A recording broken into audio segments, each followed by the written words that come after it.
Professor Krishnan, Director IIM, Professor Oja, the Dean, Professor Sabrinathan, the Chair of the MBA, Professor Rishikesha Krishnan, whom I've had the pleasure of working with on some committees, faculty members, organizers, guests, executive program members, I won't call you all students, and dear friends.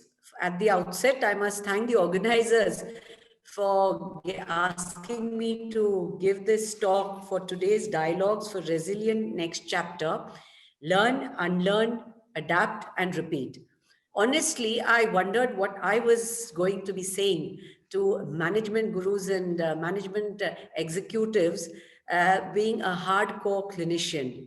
But then I realized that at one point of time, I was thrown out from my clinical situation into a total unknown sea of administration.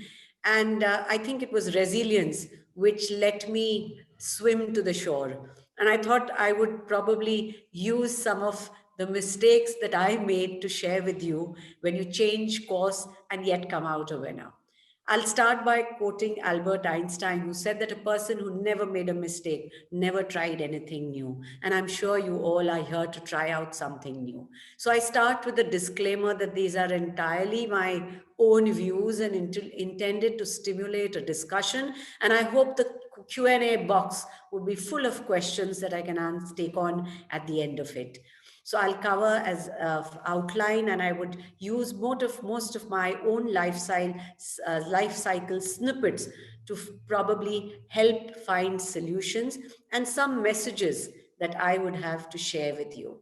We all know that the knowledge doubling curve is going exponentially, moving exponentially faster. Nanotechnology is probably doubling every 2 years. Clinical knowledge for a doctor every 18 months. I mean, by the time you are that 4.5 years of an MBBS course, it's already changing twice over. The average human knowledge is doubling every 13 months. And now with IoT, the doubling of knowledge will be every 12 hours. How do you keep everything in your brain without letting go of some? You cannot, the Chinese proverb which says that you cannot put fresh tea into a cup which is already full. So I guess unlearn is part of it. But there's something, and when I quote Spencer Johnson, who said that the quicker you let go of old cheese, the sooner you find new cheese. And if you do not change, you become extinct. But I'd like to put a caveat in this. Do we let go of everything, or we build on our experiences? We are smart enough to retain what we know is important and differentiate and let go of things and not be rigid in our thought process. So, as a doctor, I mean, as a clinician, I always felt that we were three parts of a triangle which never met. There was one tower of excellence in medical education where we did course after course. Those of us who are in research went into a research stream and continued to do research because our career and life depended on it. And the third corner was patient care. And this was something which bothered me for many years as a clinician, that why are these three not really in sync and be reaching out to the people? And being on the PM's TAC, I got an opportunity to share my experience and what I thought. And that was, I thought, the key to unlearn, adapt, and repeat. And I felt that how to let one drive the other and let this cycle continue was a thought process I got the opportunity to share with even the Honorable Prime Minister. And I think that is what is important, that we bring in the changes, we bring in the new, but we retain the old and see how to put that in a best cycle form. What is wrong with our education system? And you'll all agree that in India, we still believe that education equal to economics. I mean, even before you're doing a course, parents are telling as to what is your future career, what are you going to earn from it. I mean, we are really chasing that dream.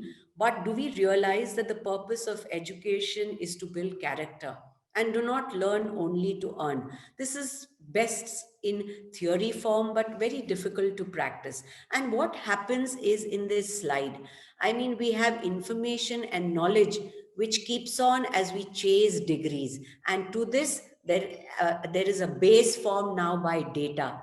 raw data coming in. We are bombarded with information, which is raw data, which is not even filtered. So you have data, information, knowledge, and a chase of degrees. And by the time we reach this age, I mean, this young girl who started with a dream in her eyes to become a doctor lands up looking like this by the time she gains wisdom.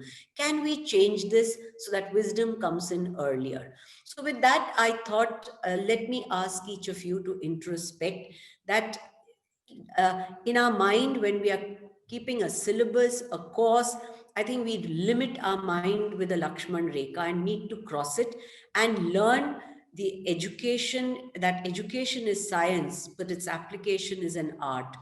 Syllabus is a guideline, and in clinical practice, as I say, diagnosis is not a multiple choice question. We rush from one. So, in that sense, I really compliment you all in this executive program who've brought in experience. And I think that was true in my case as well, where I worked as a 4 years for a medical officer, then came back with passion to pursue pediatrics. I worked in pediatrics for 4 years and then pursued again pediatric nephrology and went on learning. And when I was into a teaching cadre, I did a complete 2-year course in medical education, the FAMA Fellowship. So where you keep going back to learning, I think you make a better teacher. So that's very important. The other thing is to follow your passion, because just economics and finances don't really take you to your achieved desired goal. I think you need to have passions. And in this whole thing, you need mentors, and also that money cannot buy happiness. I think at the end of the day, it's more important how to find solutions. As Professor Rishikesha just mentioned about how people, what the resilient came out because they found solutions. It's more important to learn how to fish rather than give a fish to a person who would be fed for one day. And there comes in the idea of innovations and new thought processes. So how do I do this? Adapt, adjust, adopt to find solutions. Firstly, and it's not necessarily only in your career or your job. I think everywhere around you, if I'm sensitive and I'm grounded, I look for a problem. Then I feel the desire to solve and find a solution. I think very important is a consideration. Is my solution affordable, feasible, accessible, and sustainable? I call it the AFAS model. So I think that is so important for any solution to really work out. And I think it's also important to realize, can I solve it alone? As we just heard the importance of collaboration, most of us take it on our shoulders and want to solve everything, but probably we need more resources in identifying them in the beginning. And I'll share my own examples in this. I think necessity is a mother of innovation and not pure degrees or this. You can see here, I just shared these common tubes where, even a simple guy with no education or minimal education has found a solution. So what did I do along? I mean, in the early 90s, when I was in small military hospitals, I felt we were not being able to save babies because we didn't have the equipment, the fancy heaters and incubators and monitors and whatnot that you have today. But it did not stop me from wanting to save the baby. So what did I do? I started using mothers as monitors. So if I had 4 or 5 babies, I made a makeshift neonatal intensive care unit in the corridor of my pediatric ward, isolated it from the rest, kept it aseptic, and I said, a mother can't be unsafe. Those days, ICUs were strictly banned, and today we permit mothers because it seemed to improve the outcome in babies. But it was just a thought process. I put in mothers in rotational duties to keep an eye because I didn't have so many nurses. And I thought I could use a little puja bell so that the nurse outside could run in if there was some problem. Started with simple things like massages for babies. And I want to share this success story. The picture you see here was Pinky, who was a 600 grammer born in 1994. And it was such a pleasure for me when 2 weeks back, this young lady who's sent me her photograph came to meet me in Delhi, having contacted and connected through social media, to say she was the same girl who's grown up to know that she lived because there was someone who struggled, and she's preparing for her IAS exams today. I mean, what a pleasure. It was such a small innovation. Or a simple thing, you don't need to keep doing big things all the time, where I felt that children were not getting their adequate vaccines because we had a fixed Saturday day. And I said, why can't we just make it every day and, find system of using it effectively?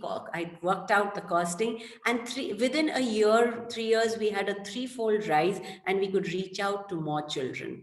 Or the simple this thing where I was invited to give a talk at an international of how do you innovate dialysis for children, where it was so expensive, the fluid, the material. So instead of wasting out those 2-liter bags for children, I just converted weight to volume, used a spring balance to use small quantities, and taught mothers to autoclave them in pressure cooker. And I had uneducated mothers who are better nurses than even their own trained people, and we had no problems, and children started getting dialysis at home.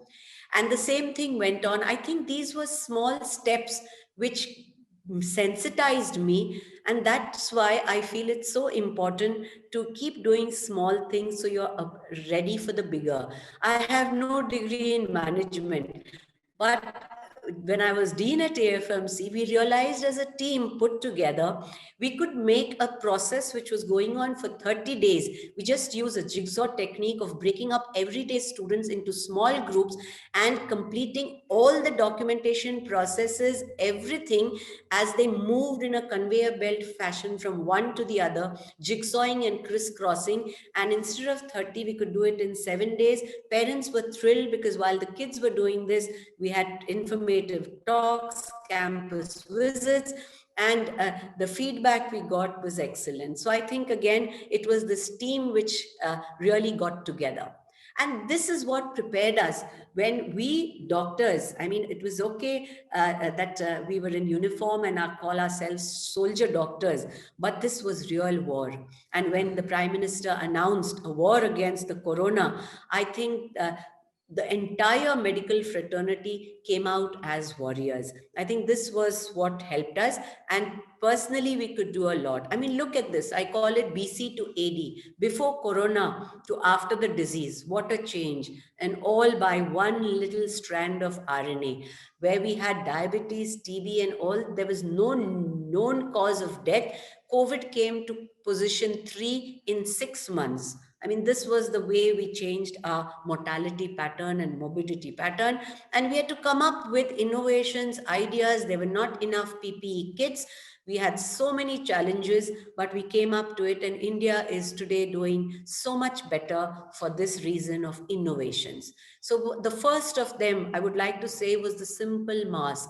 This was just on a chance conversation with the senior scientist, Dr. Shailaja, that I discussed. I said, something is better than nothing. India cannot afford PPEs and N95 masks. But logic tells, common sense tells that before these masks, we used cloth masks in our operation theaters, washed them, ironed them, and used them again. So why don't we do that? On 1st April, we brought out the first manual, which was more on experience and common sense. But later, look at the evidence that came out that we could drop by using of masks with even a 50% mask efficacy, the 100 cases at the start of the month.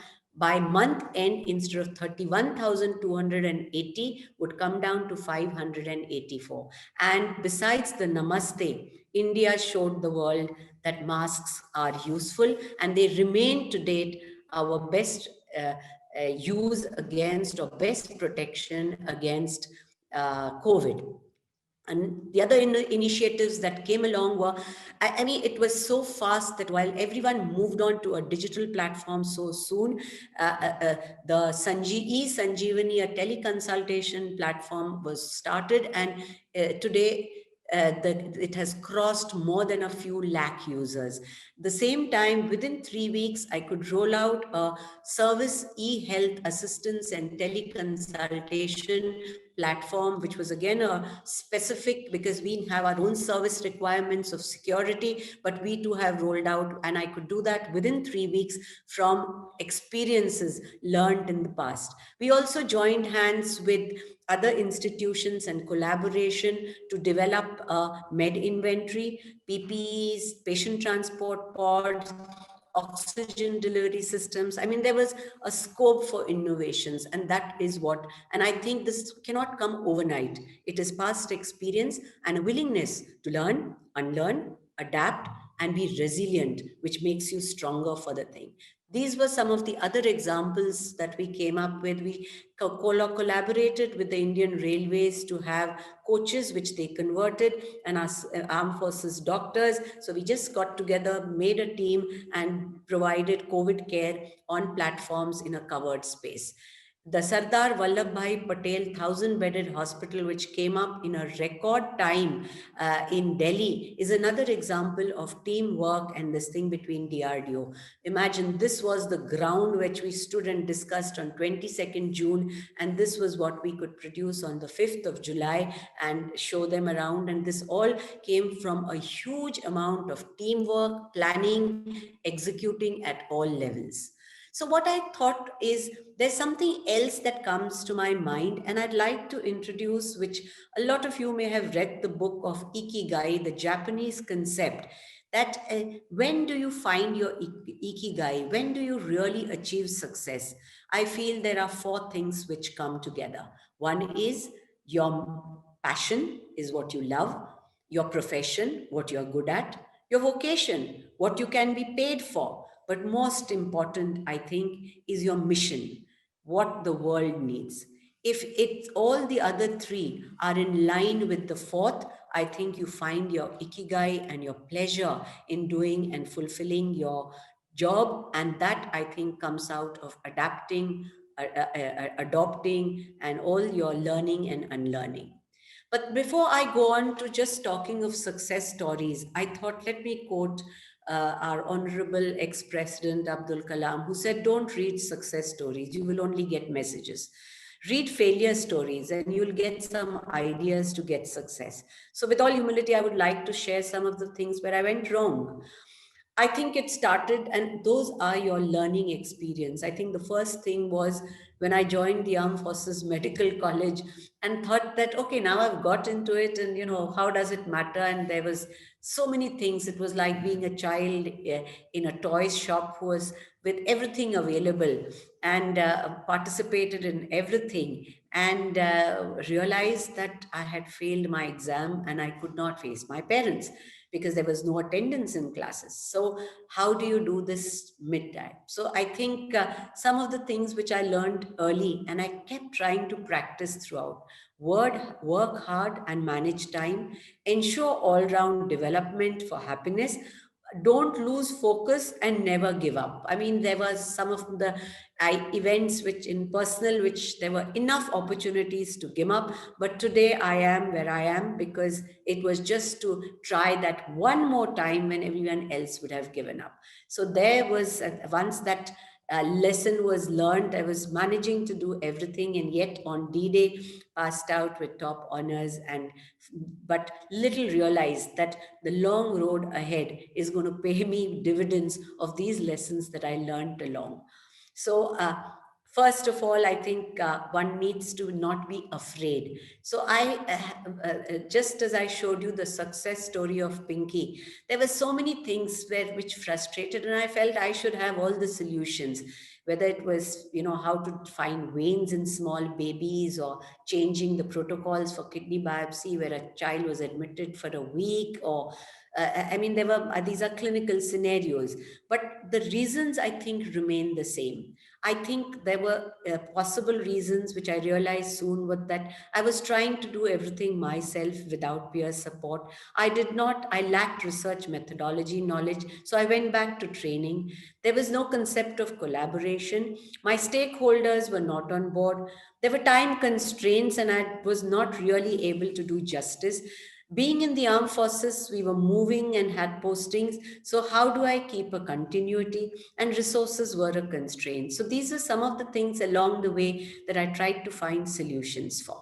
So with that, I will just go on to a small quiz that I have put online. And in case you have already got the link, you can, I'll start the poll. This is just to get a little and give a break in the monotony of a monologue where I don't get to see you all. So if you don't have it, if you could scan this QR code, you would get the quiz and be able to vote. I think you should be ready. So can I start? I'll give us 30-second pause if you want. If someone could just type in that I can start.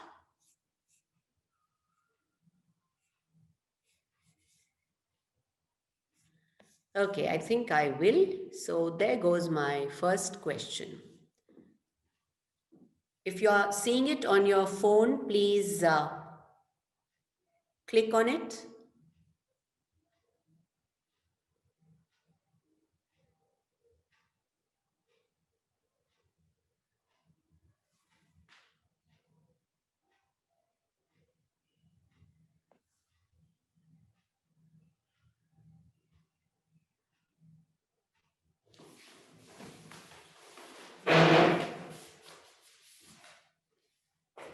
Yeah, excellent. I think we've got lovely response and I'm really thankful to you all.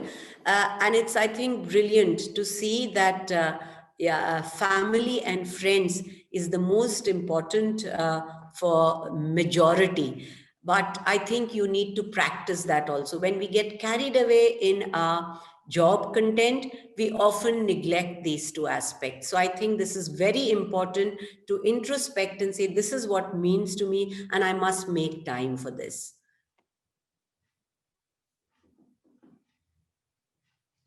The next question.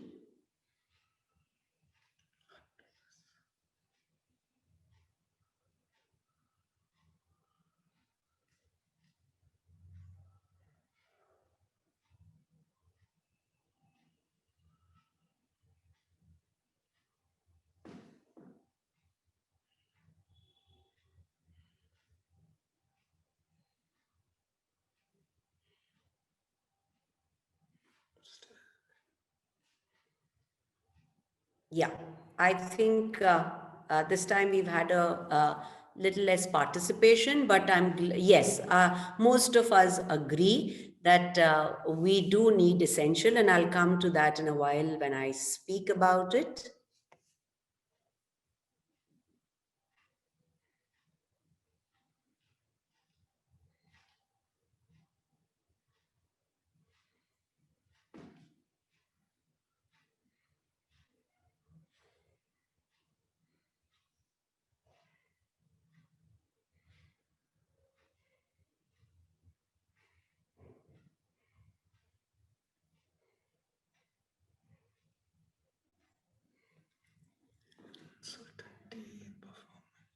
Yeah, I think that's a very interesting this that most of us, the majority of our stresses are something which is, some uncertainty of future.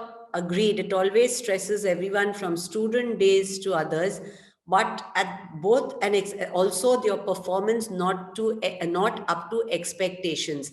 And I think half the times we keep that bar and push ourselves, whereas this keeping the bar high for our own selves is important, but we have to be realistic and we not forget what we already have. I think most of us have so much more than we really need. We don't take time to reflect on that. And I think if we did, it would lead to a little more of happiness.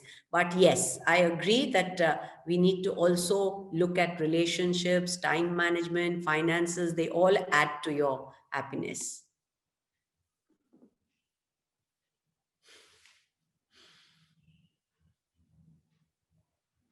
It's very interesting.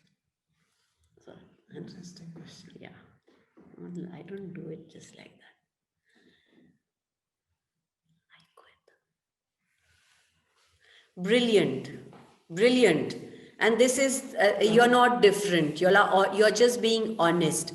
Most of us are unable to follow our passion because we follow a career path which at a time we make choices, we cannot, we are just herded into a herd mentality and we get into a profession. So how do you cope with that?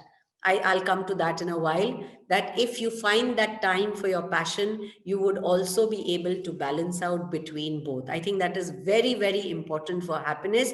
And I think this is a brilliant, honest answer. And it's so true in what is happening every time.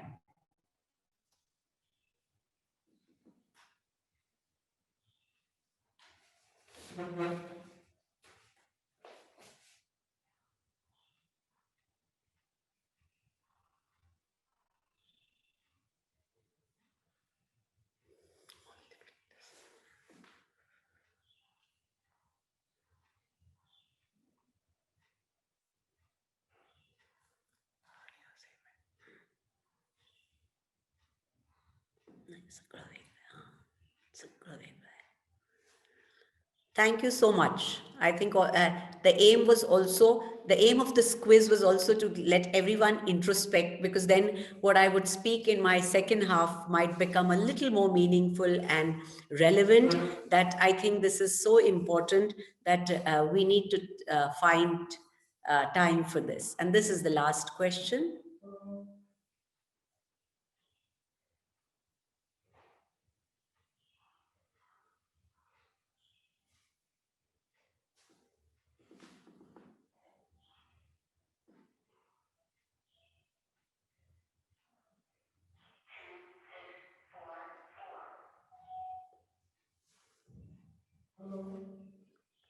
Thank you so much. I think with that, we will move on to the presentation. Yes. So I think all of us have setbacks. See, the majority of you answered that you had setbacks, and I think this is important. So with this background of introspection and a little break, I go to the second part, in which I would like to share my own journey from 78 of being a student to what I am today, which was definitely not something which was easy, but had a lot of learn, unlearn, adapt, restart, lots of times, and that is what built in the resilience.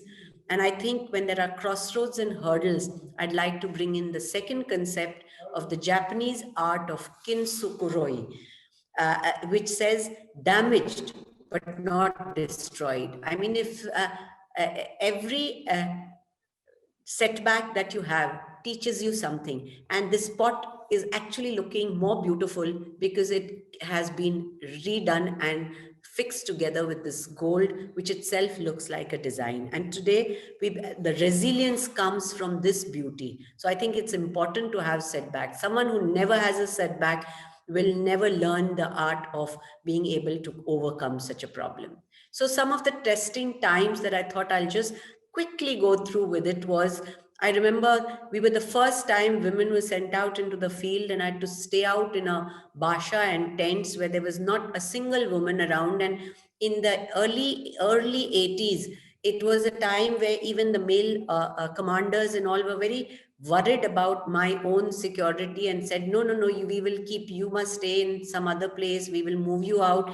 And where I had to put my foot down and say, no, I am an officer and I will stay here.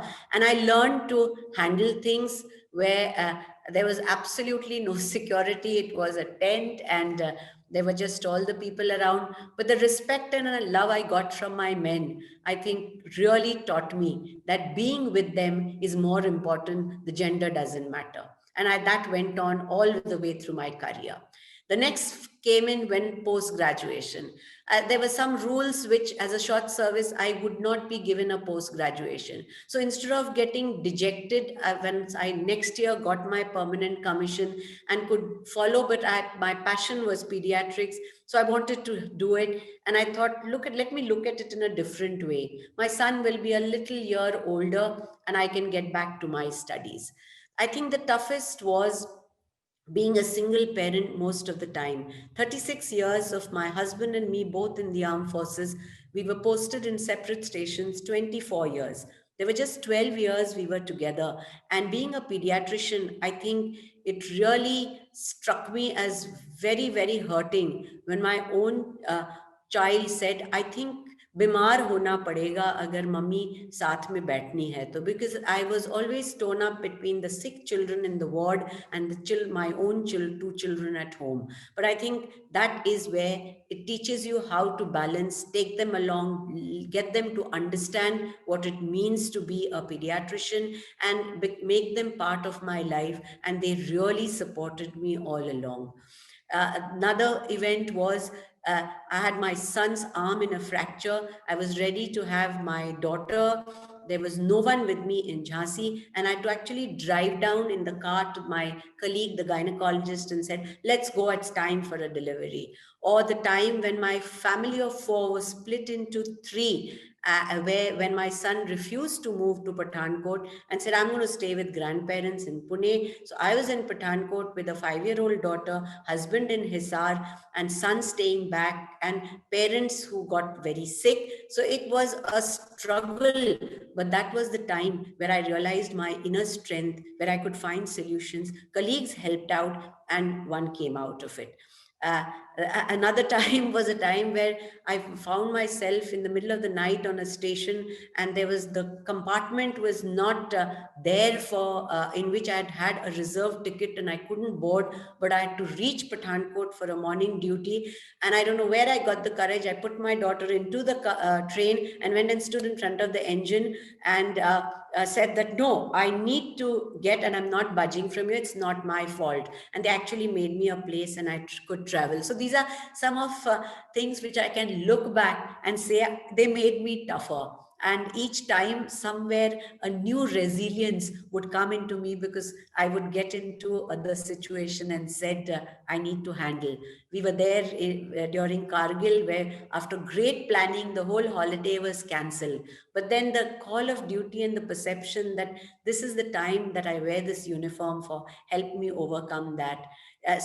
These just go on and on. And even there were times when I was like posted to Udhampur in the JNK and Ladakh area, and my own colleagues, will you be able to handle, it's all field. But these years that I'd spent of learning, unlearning, adapting, and I was so confident, I said, absolutely. So I think, but my biggest challenge was a shift from clinical to administration, from those open pediatric wards surrounded by children and seeing immediate smiles on their faces with correct treatment. I moved into a cubby hole with lots of files, and it almost got me claustrophobic and not understanding the complete change in the thing. But then again, it's the attitude and it's the perception. So you bring in sense into it. I started looking at every file like a patient with a problem to solve, and a past history, and reading up and getting investigations. I said, okay, I'll ask for some more inputs. And that is how it helped me get into an administrative post. So some of the lessons learned, unlearned, were to align and realign. And so I would like to share 5 of them. That is, move out of comfort zone, easier said, but I think what you need to do is change your definition. Fit mind in a fit body, there's never any time, but I learned that you have to make time. Then dream big, yes, everyone says that, but it's not easy to keep dreaming big. You need to make it into small goals and enjoy rewards to let you keep going. Then I have aspirations, and there has to be competition. So am I going to rise alone or take my team along? I think teamwork is important. That work expands to fill time. There's never enough time for family, friends, but I think you need to bring in some fun to make you last. And testing times will be there, and you need to lean on friends, family, and mentors. It is your attitude which matters, and we all need to have a blood group which is B positive. So what is comfort zone? Again, like I said, it's a perception. So when it was in from the pediatric ward into a cubbyhole office, I said, what can I do? I can open up the doors, I can walk into people's office, I can have it, I can look at my case file like a patient. So when you change your comfort zone perception, you can be very comfortable in on the Siachen, and you can enjoy with the kids instead of that. They were all, I was told they were jumping into the swimming pool and I had to go, and I said, okay, fine, they've had fun, so I can be comfortable with that as well and tell them what they need to do next time. Or that fitness is so important, and I felt that I've been practicing it, but how do I get all the students to learn? I said, maybe change the attitude. And there in Armed Forces Medical College, I brought in Zumba and a swimming coach, and I said, okay, you can follow your own what you like to do. The important is proof of the pudding is eating. I need the results. Or that all-round development is important. So while I had done that, I said, okay, let's get into, I need today's students to be tomorrow's officers. So we started these little small things where they were learning to do all that. Or they would call on to the dean's house for a tea so that they learned how to interact with senior officers. So these were small changes which could be tweaked into the system of following on. And I think I felt strongly feel we are different because we have our roots in culture, we have our own traditions, and they must be followed, irrespective of caste, creed, or religion, which is the ethos of the armed forces. I brought in that right into the college with students enjoying, whether it was in the Gurudwara or the Mandir or the Masjid, we started celebrating together. I had this big dream that we need to have a medical research, multidisciplinary research unit, because had so many setbacks because of non-collaboration. So therefore, the choice was, do I want this big burger in one, or do I want these sliders? And I thought sliders do make sense, and therefore worked out on a time program. And it was such pleasure when the whole team enjoyed that we put in these things and achieved, and we could just tick off all these into it each year, and this continues whether I was there or not. So the model of the thing is, like, as a doctor, what can I tell you? I can say that for illness to wellness, somewhere along the way, you need to go get rid of that I and replace it with a we. Because this is what, see the nature index collaboration indices, look at the Indian versus the global data. I mean, it's only our government labs, whereas look at the top 10 globally, they're all educational institutions, companies, whereas ours, we do not have any such things happening. So I think it's high time we learn. And this was what I could take to the Prime Minister's Scientific Advisory Committee that I worked on, where we've now together thought of having clusters for the global best in class as knowledge clusters, where there would be sharing. So I asked a question that what do you need to be happy? And I'd put in all sorts of options, and very nicely, most of you said friends or family. But in practice, I think you need to really make time for that. And happiness comes when you're all round development. I mean, it's not enough to just, whether it's your vocational or intellectual, but emotional, social, health, spiritual, all things are required, because the brain is made up of a left half and a right half. So if you have your job, your education, your science here, I think the foundation has to be in culture and roots. And I think these are aspects I'd like you all to introspect and consider. And the last of them is I call it the Pareto principle in life of 80-20. When we were young in college, school, of course, you didn't bunk, but college was always 80% attendance. And I would tell my students, it doesn't end at attendance.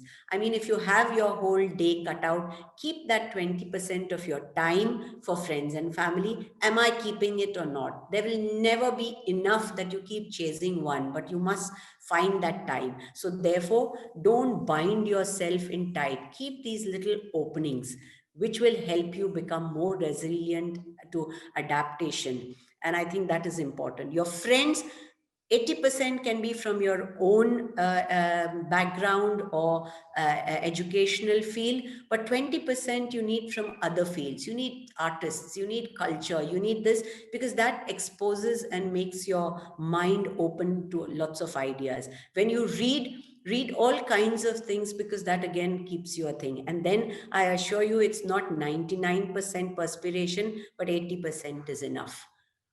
So therefore, and I thought the last was, when time is short, which is for all of us, how can we mix work? People say, don't mix business with fun. I'd say mix work with pleasure and make it fun so that you have attitude. So whereas the profession drove me for the 10 to 12 hours, I definitely at every stage found time that wherever I was in the most remote place, there was something there which could be fun. And while we were posted separately, we used it to literally discover our country by traveling and doing everything. And therefore, in small things, one always had the fun. So there were lessons we learned. My husband and me, who also was in the armed forces and retired as a lieutenant general, we said that there were some lessons we learned beyond the classroom. And he would always tell me that time, tongue, and trust are to be respected, because these don't come back.